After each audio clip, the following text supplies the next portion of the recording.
ये विशाल हथियारों से लैस ड्रैगन अपने सपनों में भी नहीं सोच सकता था कि उसकी 7 इंच की जगह पर एकमात्र गायब सुरक्षात्मक स्केल ही उसकी जान ले लेगा। दुर्भाग्य से बॉनो को स्मॉग का ये कमजोर बिंदु नहीं पता था। उन्हें लगा कि हजारों डिग्री का पिघला सोना उसे जला देगा, लेकिन वे भूल गए कि स्मॉग एक अग्नि प्रकृति का ड्रैगन है। इस कोशिश ने न केवल उसे एक चमकदार सुनहरी कवच पहना दिया, बल्कि उसके गुस्से को और भड़का दिया। स्मॉग ने क्रोध में लोनली माउंटेन का दरवाजा तोड़ दिया और अपने विशाल पंख फड़फड़ाकर आसमान में उड़ गया। वो अपना सारा गुस्सा पास के लोगों पर उतारना चाहता था। उसे लगता था कि दर्द ही लोगों को सबक सिखाएगा, और बॉनो ने उसे जगाकर ये तबाही बुलाई थी। लॉन्ग लेक टाउन के लोग दूर से पहाड़ पर आग की लपटें देखकर घंटियां बजाने लगे, लेकिन टाउन की छोटी सी सेना स्मॉग के गुस्से का सामना नहीं कर सकती थी। टाउन मास्टर को खतरा भापते ही अपने सारे सामान समेटने का आदेश दिया और लोगों को छोड़कर अकेले भागने की तैयारी करने लगा। फिर भी कोई भी स्मॉग की रफ्तार का मुकाबला नहीं कर सका। ड्रैगन के पेट में लाल चमक उभरी और उसने लॉन्ग लेक टाउन पर ड्रैगन फायर की लपटें उगल दी। जहाँ लपटें गिरी वहाँ कुछ नहीं बचा। पल में टाउन आग के समंदर में डूब गया और चारों ओर चीखें गूंजने लगी। स्मॉग का गुस्सा शांत नहीं हुआ। वो मुड़ा और दूसरा हमला करने को तैयार हुआ। लोग मर रहे थे, लेकिन टाउन मास्टर को सिर्फ अपने खजाने की फिक्र थी। उसने मदद मांगने वालों को लात मारकर हटाया और अपनी नाव तेज करने के लिए अपने वफादार को भी पानी में धकेल दिया। लेकिन तभी उसका गला एक रस्सी में फंस गया, जिसका दूसरा सिरा जेल में बंद निशानेबाज बाढ़ के पास था। नाव के खींचने से रस्सी ने जेल की खिड़की तोड़ दी। आजाद हुआ बाढ़ घर दौड़ा और अपने पूर्वजों की धरोहर एक विशाल धनुष उठा लिया। उसने छत पर चढ़कर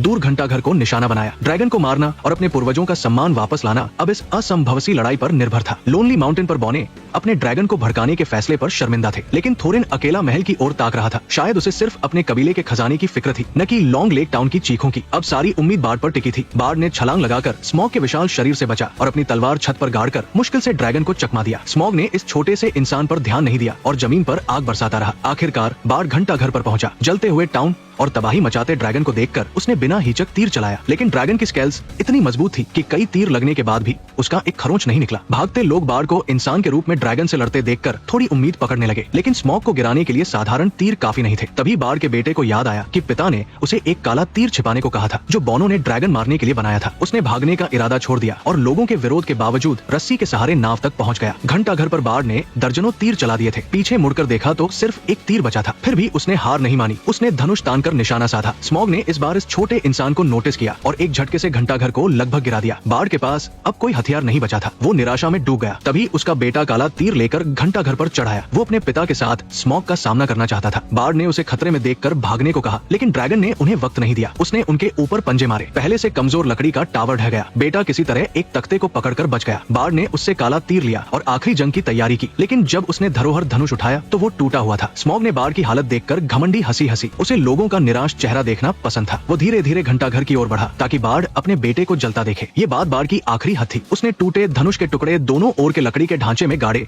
और बेटे से काला तीर अपने कंधे पर रखने को कहा। दोनों ने मिलकर ड्रैगन का सामना करने का फैसला किया। बेटा डर से कांप रहा था, लेकिन पिता के हौसले से उसने दांत भींचकर तीर को स्थिर रखा। स्मॉग ने इन छोटे इंसानों को देखकर और घमंड किया और अनजाने में अपनी 7 इंच की कमजोर जगह खोल दी। बाढ़ ने हल्की सी मुस्कान के साथ मौका पकड़ा। उसे याद आया कि उसके पूर्वज ने स्मॉग की एक स्केल उखाड़ दी थी। अगर उस जगह पर तीर मारा जाए तो ड्रैगन मरेगा। वो शांत रहा और स्मॉग के करीब आने का इंतजार किया। उसने बेटे से तीर का कोण ठीक करने को कहा। काला तीर हवा में चीरा और स्मॉग के कमजोर बिंदु में जा धंसा। ड्रैगन ने दर्द से चीख मारी और अनियंत्रित होकर घंटा घर से टकराया। बाढ़ ने बेटे को गले लगाकर पानी में कूद लिया और बच गया। स्मॉग की चीखें धरती पर गूंजी। वो आसमान में उड़कर भागना चाहता था, लेकिन उसकी आंखों की चमक फीकी पड़ गई। मिडिल अर्थ का आखिरी ड्रैगन एक मामूली इंसान के हाथों मारा गया। स्मॉग का शरीर आसमान से गिरा और टाउन मास्टर के खजाने से भरी नाव पर जा गिरा। इस तबाही से लॉन्ग लेक टाउन के लोग फिर से उठ खड़े हुए। उन्होंने ड्रैगन स्लेयर बाढ़ को अपना नेता चुना और उसके नेतृत्व में डेल की उजड़ी बस्ती में बसने की तैयारी की, जो बॉनो के महल के सबसे करीब थी। लेकिन थोरिन, जिसे खजाने की चिंता सता रही थी, ने डेल में रात को रोशनी देखकर अपने आदमियों को दीवारें मजबूत करने का आदेश दिया। वो किसी को भी अपना खजाना छूने नहीं देना चाहता था। स्मॉग की मौत की खबर पूरे मिडिल अर्थ में फैल गई। थ्रैंडुइल, एल्व्स का राजा, अपनी सेना लेकर डेल पहुंचा। वो लोनली माउंटेन की कमजोरी का फायदा उठाकर थोरिन के दादा से चुराया गया स्टारलाइट जेम वापस लेना चाहता था। इसी बीच अजोग सौरोन के आदेश पर लाखों ऑक्स की सेना लेकर लोनली माउंटेन की ओर बढ़ा। वे इस रणनीतिक जगह को हथियाकर सौरोन के अगले प्लान की राह तैयार करना चाहते थे। इसके साथ ही मिडिल अर्थ को हिलाने वाली 5 आर्मीज की जंग की शुरुआत हो गई।